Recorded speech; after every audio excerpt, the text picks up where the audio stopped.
What up, y'all? What up? What up? What up? We back. We are back. Let's go and get into this.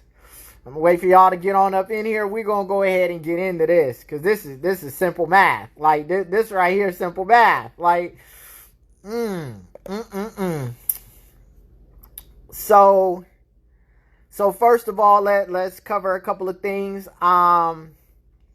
So for those of you who were not here just a second ago, I had the great honor and privilege of streaming the TREF Talk Dividend Day 2020 talk that Mr. J. Morrison, aka Swaggy, aka Young Malcolm, just had. And excitingly enough, I was able to stream that for everyone to view. If you haven't seen it, feel free to take a look. It is on my Instagram page and will shortly be on my YouTube. Now, in addition to that, I just recently turned on a link in my link tree. I don't know if everybody's seen it yet, but feel free to go into my link tree and you will be able to access the dividend review analysis that he was going through in the TREF talk.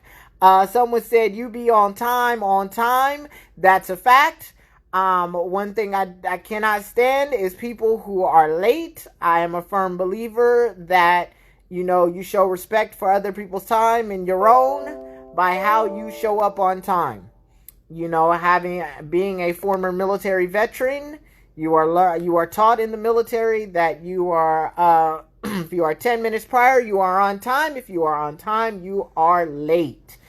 So, in any event, so with that in mind, let's go and get on into this. So, everybody who hasn't gotten a chance to pull up the document, feel free to go into my link tree.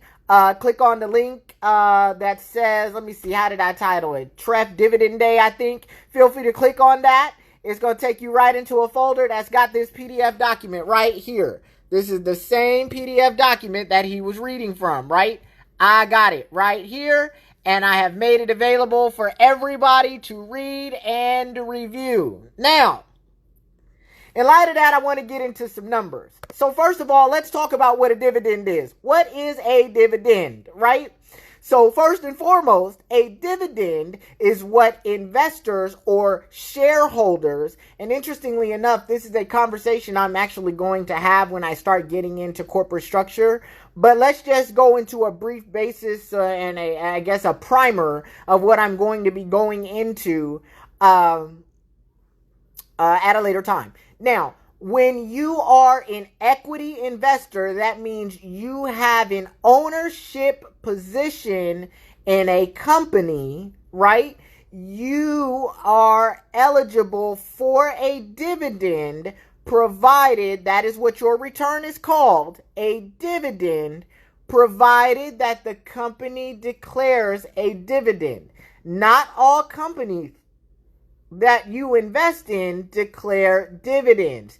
Generally, dividend declaration is at the will and pleasure of the board of directors. Usually the board declares the dividend for the shareholders, and that dividend is based on net profit. So once they have profit, then they can determine at that point to distribute a percentage of those profits to the shareholders who are the owners of the company. Now, obviously, if you are running a successful business, you are not going to distribute all of your cash flow or all of your net profits to the shareholders, because you wouldn't have the ability to be able to operate and pay things like, office leases and payroll and things like that, right? So, in order to be able to pay a dividend, you must first have sufficient profitability to be able to continue to operate as a going concern. What that means is to be able as a business to continue to do the things that you need to do to be able to stay in business, like pay payroll and all of that. You've got to make sure that you have money available to be able to grow and scale the business. So that's investing in different R&D, that might be increasing your marketing expenses, that might be acquiring another business, that might be rolling out a different service or product line to be able to add more revenue, more net profits to the balance sheet, which increases shareholder value. That is how dividends work. That's how this plays out. So I need you to understand the importance of what a dividend is, because when we talk about this, you will understand very easily why there will be no quarter 4 dividend. There will be no quarter 1 dividend. There will probably unlikely be a dividend all of 2021. Probably 2022, there will be no dividend. I don't see a dividend ever happening at Tulsa Real Estate Fund based on management, right? Because, so first of all, the success of a business is derived from, and you need to understand this too, the success of a business is derived from its strategy and its ability to execute that strategy. And that falls on the shoulders of management, right? So management has to operate the business effectively and efficiently enough, strategically enough, and has to be able to execute a solid strategy consistently enough to be able to be profitable and increase shareholder value, right? And as we've already seen from my previous discussion on the Tulsa Real Estate Fund, when their annual report came out, that there is a lot of mismanagement and incompetence and poor investment execution strategies. There are a lot of things. It's amateur hour over there. And so, you know, when you have amateur hour, it's very difficult to be able to turn a profit. So, let's put the numbers into perspective. I like numbers. I don't know if you guys like numbers as much as I do. But one thing I can tell you for a level of certainty, I love me some numbers. I love the numbers, right? So let's take this from a number standpoint. First of all, it has been likened to the fact that he has about $13 million in assets under management. Now, mind you, I'm approximating here, right? So I'm approximating that he has about $13 million in assets under management. Okay. 8%, in order for everyone to get the stated dividend of 8%, that means that the company has to generate a profit of $1,040,000. That has to happen. So just from investing, just to generate an 8% return, and this is actually, it's actually deeper than that, but I'm going to get into that in a second. But 8% of $13 million is $1,040,000, right? So that's first. So he has to be able to generate $1,040,000 to even have a shot. But the fact of the matter is he has to generate more than that, as we shall see, right? So then you have to account for the fact that he's already lost $1 million of investor capital in poor investing, as disclosed on the audited return. So what that means is that, so let's make that make sense now. First of all, to be able to pay, to even have a shot at paying a dividend, you first have to recoup what you've already lost. You're already $1 million in the hole. So now, not only do you have to make 8% on 13 million, but you have to recover the additional $1 million you've already lost. So now, right, we're talking about $2,040,000. That's what he has to make to be able to have a shot at paying a dividend. But it gets even deeper than that. Remember, there's a 5.5% management fee paid every year on assets under management. 5.5% of $13 million is $715,000, which means that to be able to pay a dividend in quarter 4 of 2020, he has to actually make on the fund $2,755,000. He'd have to do that in the next 3 months. Impossible. He will not achieve that. He has to make what he's lost plus hit the 8% plus make up the money that he's taken out from his management fee. That's $2,755,000. I didn't even count in the over $700,000 that he spent in marketing and all of this other foolery, right? If I add that in, we're over $3 million. We're almost talking about $3.5 million in money that he would have to make in the next 90 days to be able to pay a quarter 4 dividend. Now let's look at how impossible that journey is. So I don't care about these pages here, right? So these pages here, right? I don't care about those, right? So this is fluff. This is nothing. I don't care about it. I like the fact that they did a nice chart of assets, right? So if you look at the chart of assets, right, what you'll find here, if you look into the valuation of the assets, right, and the liquidation valuation of these assets, what you're going to find out is based on what the assets are, if he had to liquidate them in the next 90 days to be able to generate, let's even say $2.7 million, he would not be able to liquidate the assets fast enough to be able to generate it's like $3.5 million that he really needs to make to recoup all the money spent, the management fee, the losses, all of that. He would actually have to generate something like $3.5 million, right? But more than that, right? Let's just say, just take the $2,755,000. There is no way that in the next 3 months, he's going to be able to liquidate assets fast enough at a profit to be able to successfully pay a dividend. It's not possible. So now, let's walk into this, right?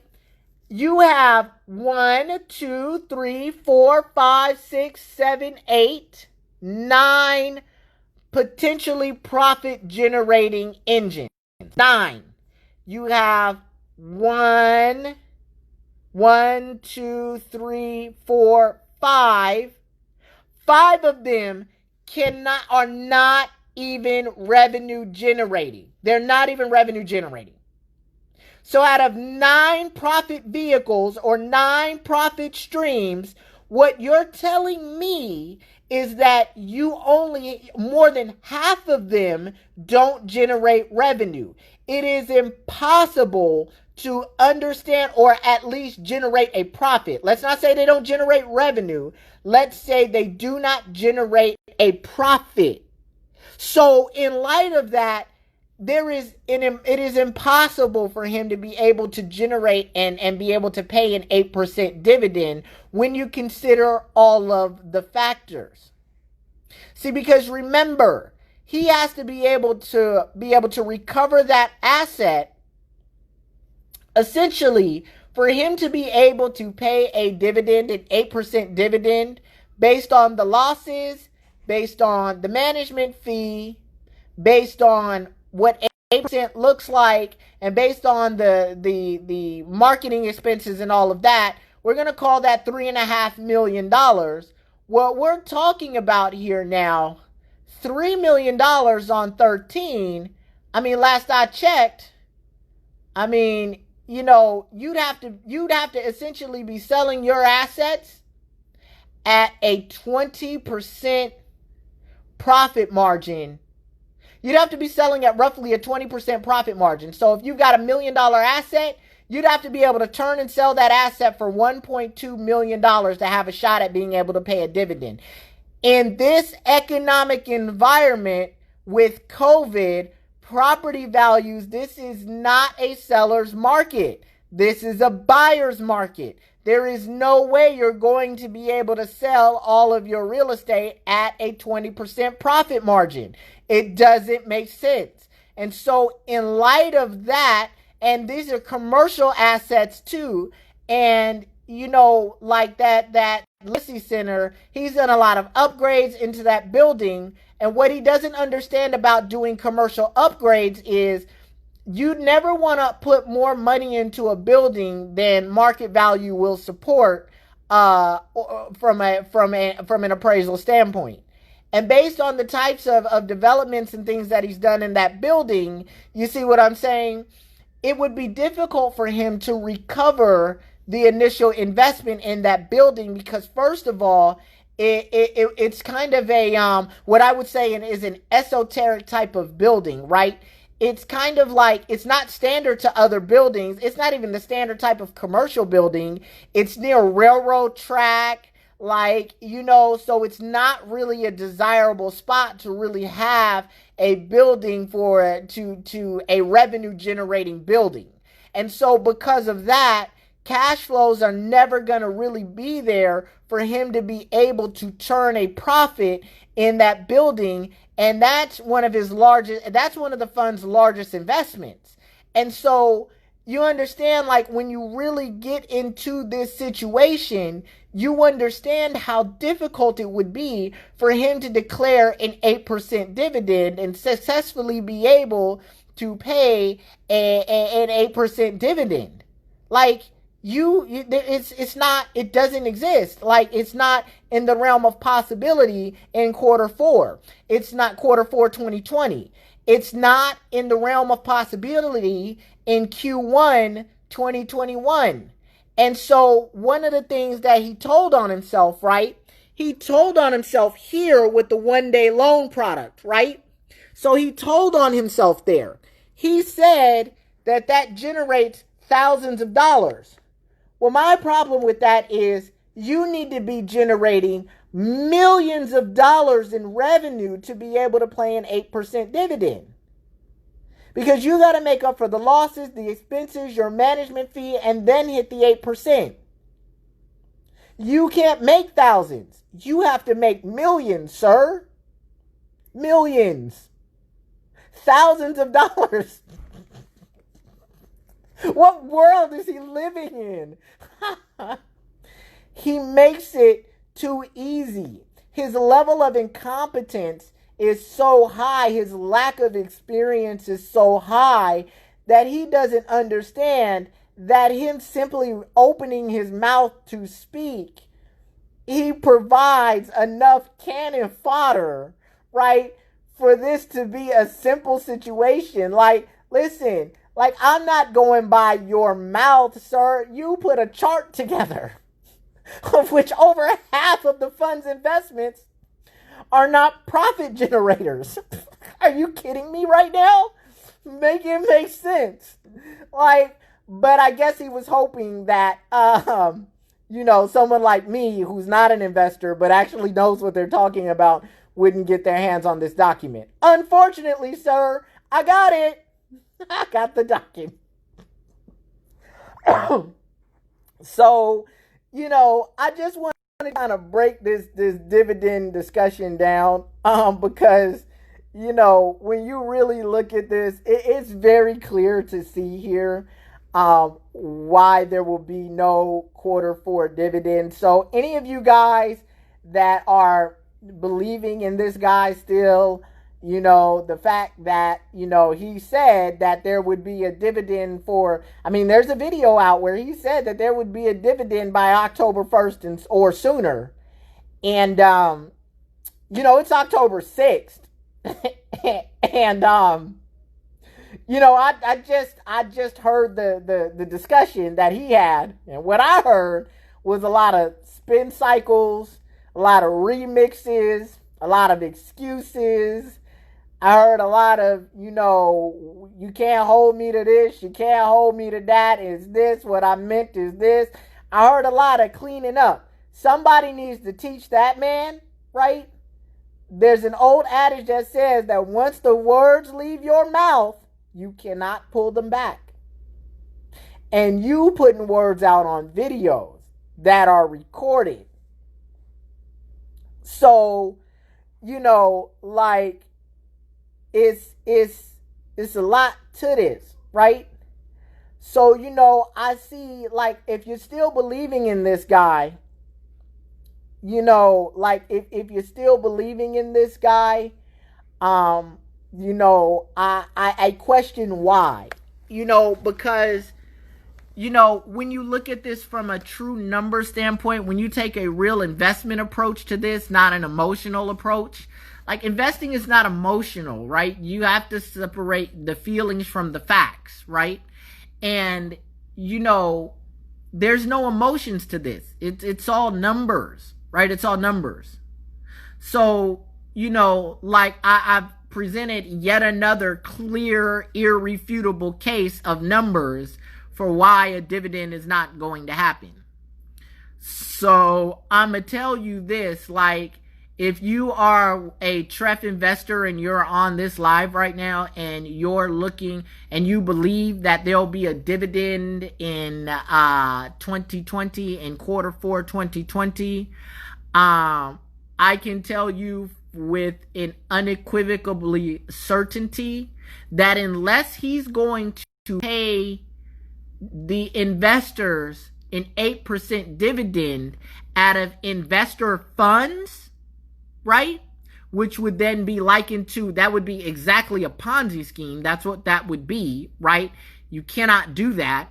But if he's going to take investor money and pay investors 8% from investor principal, that is the only way he hits 8% in the last quarter in the last quarter of 2020 or the first quarter of 2021. So Jay Morris, I know you're going to see this video. Let me stop you right now before you dig yourself a hole and drive yourself to prison faster, right? You cannot take investor principal and declare a dividend day and pay 8% with investor principal. That is a Ponzi scheme, sir. You cannot do that. So don't do that. If ain't nobody told you, let me be the one to tell you that violates several federal laws, one of which is the Security and Exchange Act of 1933 as amended, and the Investment Advisor Act of 1940. Let me just give you the legal jargon and the places where you can go so you understand, sir, don't do that. Don't try to save face by using investor principal to pay an 8% dividend to make yourself look good or like you really know what you're doing. I've already laid out the numbers, sir. It is impossible for you to hit these numbers, sir. So if you pay an 8% dividend, sir, it will be out of the principal of the investors who have invested. Sir, that is fraud. A dividend must be paid on profits, not investor principal. Don't be dumb. Don't do it. Don't be dumb. I'm just putting it out there for the record so I can say I said it. So if you do something dumb anyway, you'll hear my voice in your ear as they are carting you away in cuffs. Sir, don't do it. So anyway, guys, that is my quick and dirty on this situation. Told y'all it wasn't going to take very long to break this thing down. I mean, it's too easy. You know what I mean? Look, these numbers were easy to run.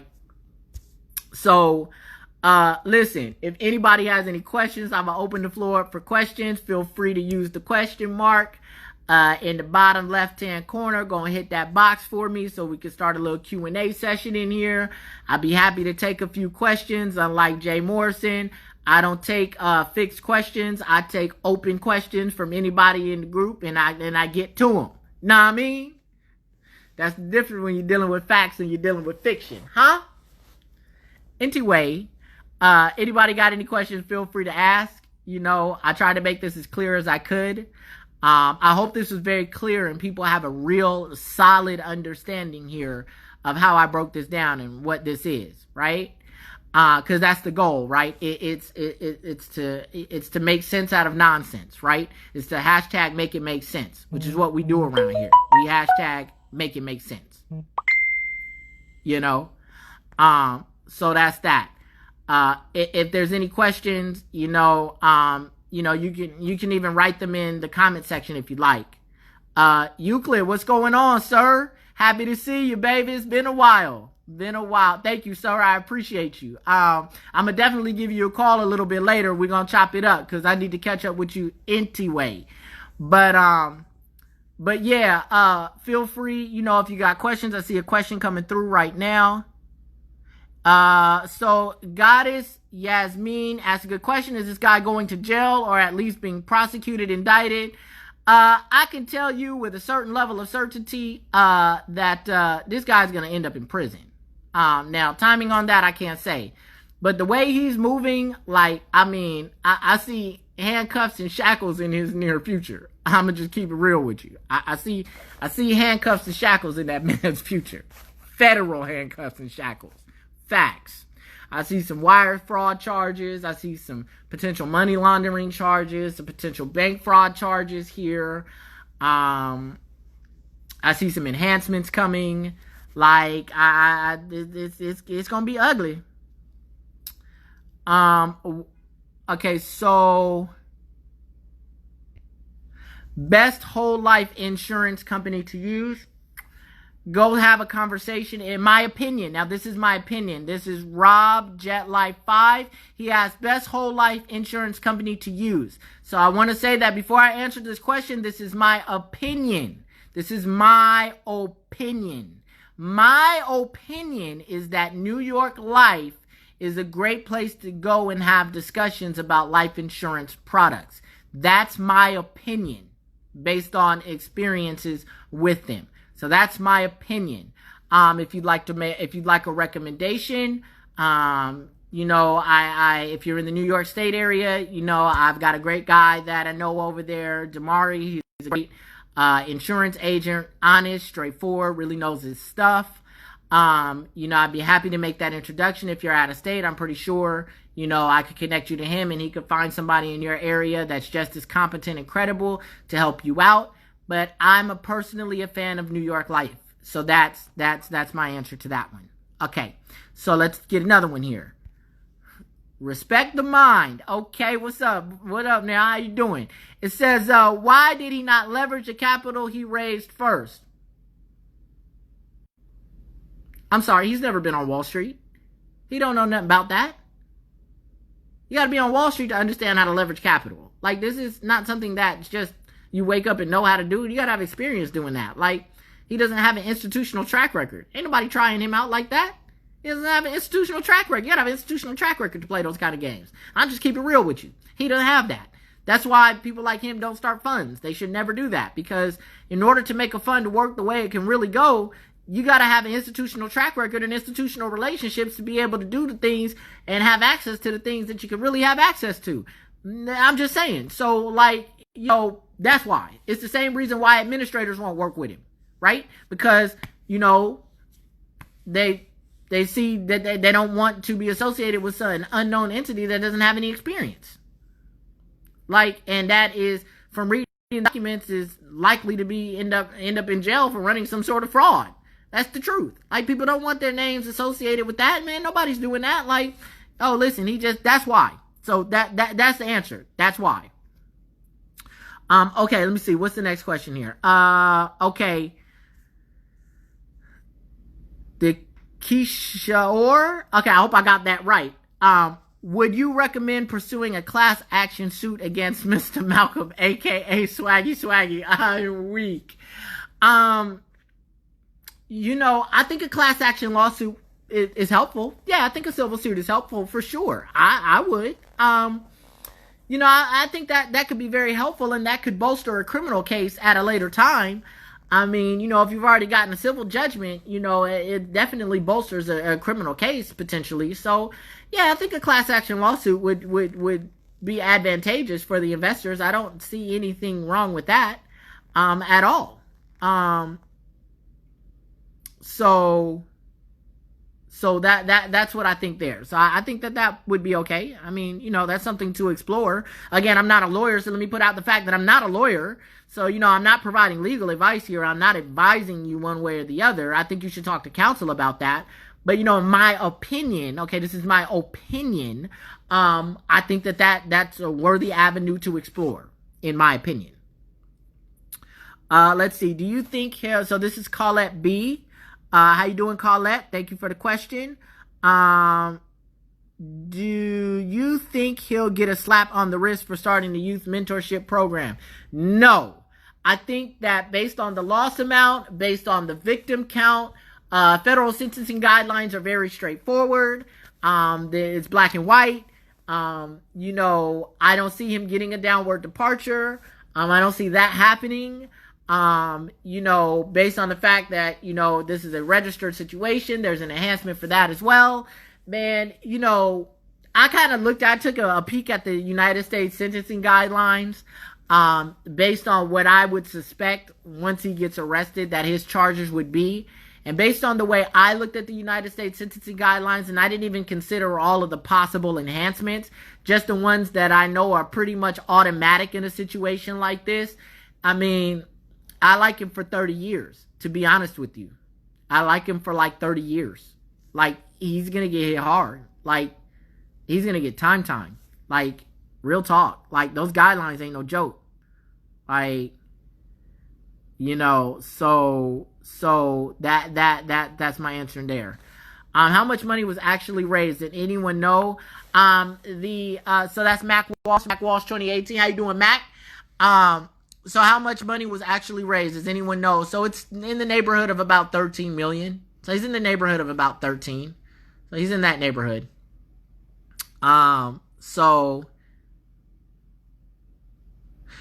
if he in fact, okay, so this is Bobby T. Loke. How you doing, Bobby?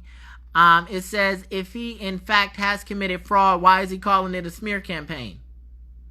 I mean, let's be honest here. What is he supposed to say? What is he supposed to say? What is he supposed to say? What is he supposed to say? You tell me.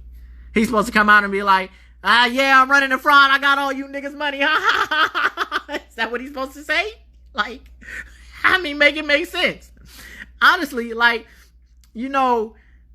of course he gonna call the situation a smear campaign. Of course. Why? Because he's trying to save face, number one. Number two, he trying to get people to still give him money. Number three, if he come out and say, I'm running a fraud, I got you niggas money. He's going to jail. Like, the feds will be in his office the next day with cuffs and shackles on. So, I mean, what you expect a man to say? Hey, let's just keep it real here. You know what I mean? Like, so that's that.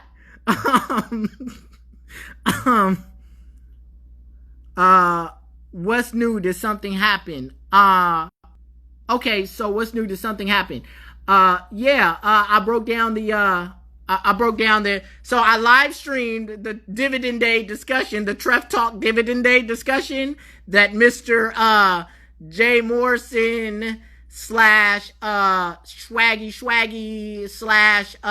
/ Young Malcolm had today. So I live streamed that, and this is actually the follow-up video to that, breaking down the facts and the numbers and the chart. And I actually provided the chart that he provided to everybody. It's in my link tree. So you can go to my link tree and click on TREF Dividend Day 2020. Just click on the button, and it takes you to a box, an online cloud folder that you can actually just download that very same document. I actually have it. So I provided that for everybody so they could look at it themselves and follow along with what I've broken down here in this discussion. Shout out to my guy Max V in the Max V in the building. You know what I mean? Happy to see you, Max V. You my guy always. If y'all don't know, hey man, Max V be running a cool YouTube channel. Max, if you want to put out the link to your YouTube in here, I would, highly encourage that. Y'all go check him out. He talks about a lot of different things. Real cool brother. Like him a lot. So definitely think that if you're not subscribed to that channel already, you should most definitely do that. My guy Max V said no dividend yet. I think there's no dividends yet. Ain't no problem, brother Hiram. You know how I go. Max V, in answer to your question, no dividend yet. No dividend ever. Like, are you kidding me? There will be no Q4 dividend. There will be no Q1 dividend next year. Bruh. I don't think this dude is ever going to turn a dividend. I mean, if you look at it, and this is just, Max V for the conversation because you weren't here. Realistically, he'd have to there's no probably about it. He's got to make about $3.5 million to account for the $1 million of loss that happened on the audited return, to account for that 5.5% management fee. 8% alone on $13 million is $1,040,000. I mean, then you got to account for all those marketing expenses that he had, right? So we're talking about $3.5 million here. He'd have to make that in 3 months to be able to pay a dividend. It's no way. It's just no way. Because not only that, and I'm going to just pull it up again for the record. This for my guy Max right here. And, I definitely encourage you to rewatch this video. But check this out. These are all the assets. All the ones that say stop generate no profit. So over half of the assets that the Tulsa Real Estate Fund owns, right? Over half these assets, there's 9 generating, there's 9 assets total, and 5 out of the 9 assets generate no profit. I'm just saying, when you got to make $3.5 million to be able to even pay an 8% dividend, and over half your assets don't generate a profit, I need to understand how you get there. Make it make sense. How do you get there? You don't. Not only that, as I was explaining earlier, this is not a seller's market. This is a buyer's market. COVID has definitely shifted the market. So in order to be able to generate a profit, I mean, reality is you'd have to be able to sell those assets at a 20% profit margin. How are you going to be able to do that in this market? How? Make it make sense. How? It's not possible. This is not a seller's market. This is a buyer's market. It's going to be a buyer's market until we get out of COVID. We'll be in COVID until at least the summer of next year, at least. And then you still got to count the time to recovery after COVID. So you can wrap up 2021. You can wrap that up. We're in a recession. So that's reality. There's no way he's able to turn a profit. You won't see a dividend in 2021. Like, there's no way. There's no way. He's talking about his one-day loan product generates thousands of dollars. Sir, you need to be making, and I said this earlier, sir, you need to be making millions of dollars. Millions. Not thousands. Millions. Sir, thousands of dollars is not going to get it when you need to be making millions to have a shot at paying a dividend. I'm confused. Make it make sense. So that was just catching everybody up that hadn't been here. Max, I hope that caught you up real quick. I tried to do a quick summation of what I covered earlier. You know what I mean? But yeah, that's that right there. You know what I mean? So, guys, that's all I got for y'all. You know what I mean? Like, heard it from me again. If you're still believing, I don't know what to say. I really don't know what to say. Separate the emotions from the facts. Investing is a fact-based business. It always will be a fact-based business. Facts have no feelings. Only people do. So You know what I mean? Like, it's a real straightforward set of circumstances here. Round here, it's always hashtag for the free. Round here, we hashtag make it make sense. Round here, we hashtag get real woke. Right? That's what we do around here now. And we never get in our feelings around here. We never get in our emotions. We deal in the facts. Only the facts. When you show up here, we dealing in facts. Anyway, y'all, and if you don't like facts, if you don't like dealing solely in facts without emotion, then this ain't the live for you. You know what I mean? It just simply ain't the live for you. And, you're free to exit at any time, unfollow. It doesn't hurt my feelings. Because as long as one person shows up, I'm going to keep doing what I'm doing. Know what I mean? I see a question come here. How do I feel about options? How do you feel about options? Hey, Mac, I want to answer that question, but that's something that I'm going to have a discussion about at a later time. This is not the proper time for that. Today I'm focusing specifically on one topic, but I will cover that at a later time. I assure you of that. Now, so with all of that in mind that I've said, I want y'all to like, subscribe, share, follow. Y'all know my routine. Like, subscribe, share, follow. Share this with anybody that you know that can benefit from this situation and the knowledge that I provide. Hashtag for the free. Because the more eyes we get on this situation, the more people will benefit from it, and the less likely the lower amount of people in our community will be taken advantage of by tomfoolery like what I just broke down today. All right, y'all. So I appreciate y'all as always for listening to me, taking the time to hear from a regular schmegular guy such as myself. I really appreciate y'all. So I really appreciate that. I definitely do. And I will see y'all on Sunday at 3 p.m. Eastern Standard Time. Regular bat time, regular bat place, as they used to say.